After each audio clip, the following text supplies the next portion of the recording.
यहाँ ऐसा कुछ हुआ है जो ना कभी देखा गया ना कभी सोचा गया। ब्रिटिश हुकूमत को उसकी जड़ों से ही हिला दिया।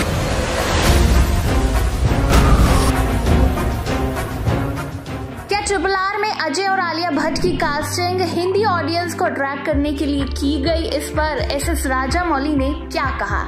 हेलो फ्रेंड्स, आप देख रहे हैं बॉलीग्राफ स्टूडियोज, मैं सोनिका जाल। दोस्तों, पहले कहा जा रहा था कि RRR पोस्टपोन हो जाएगी क्योंकि सारी की सारी फिल्में अब पोस्टपोन होने की राह में है ओमिक्रॉन की वजह से। लेकिन SS राजामौली ने क्लियर कर दिया कि भाई हम तो 7 जनवरी को ही आएंगे। फिल्म RRR फाइनली रिलीज होने जा रही है 7 जनवरी को। नए साल का आगाज होगा RRR के साथ। और वही दोस्तों, आपको बता दें RRR में आलिया भट्ट सीता का रोल निभा रही है। अजय देवगन के कैरेक्टर को ताकत के मास्टर के रूप में दिखाया गया है। फिल्म के ट्रेलर में आलिया और अजय दोनों ही नजर आए थे। वहीं दोस्तों, आपको बता दें कि SS राजामौली के बारे में कहा जाता है कि वो हमेशा जो एक्टर्स का चुनाव करते हैं वो पूरे रोल्स के हिसाब से ही करते हैं। लेकिन फिर भी उनके लिए कहा गया कि उन्होंने आलिया और अजय देवगन को इसीलिए कास्ट किया ताकि जो हिंदी ऑडियंस है वो अट्रैक्ट हो पाए। तो इस पर SS राजामौली ने साफ और सीधा जवाब दे दिया है और कहा कि मैं ऑडियंस को कभी धोखे में नहीं रखता। और इसमें जो आलिया का रोल है या अजय का रोल है, भले वो केमियो है लेकिन वो रोल इस फिल्म की आत्मा होगी। और जो सीता का किरदार है वो बहुत ही ज्यादा अहम किरदार है। साथ ही उन्होंने 2 पावर हाउस बता दिया है इन दोनों को।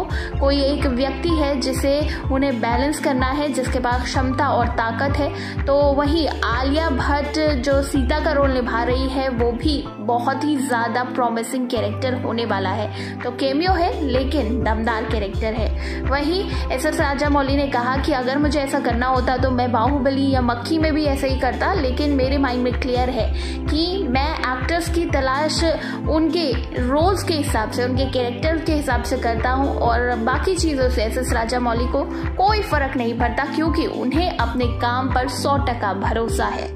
वहीं दोस्तों, आपको बता दें अल्लूरी सीताराम राजू और कोमाराम भीम की ये कहानी है जो कि 2 फ्रीडम फाइटर्स है। और हमें बड़ी खुशी हो रही है कि पर्दे पर इनकी कहानियां दिखाई जाएगी क्योंकि इतिहास के पन्नों में कहीं भी बहुत बल के साथ इनका जिक्र नहीं किया गया है। आप कितना वेट कर रहे हैं RRR का, नीचे कमेंट सेक्शन में बताइए। और इसी तरह के दूसरे अपडेट्स के लिए सब्सक्राइब करिएगा हमारे चैनल बॉलीग्राफ स्टूडियोज को।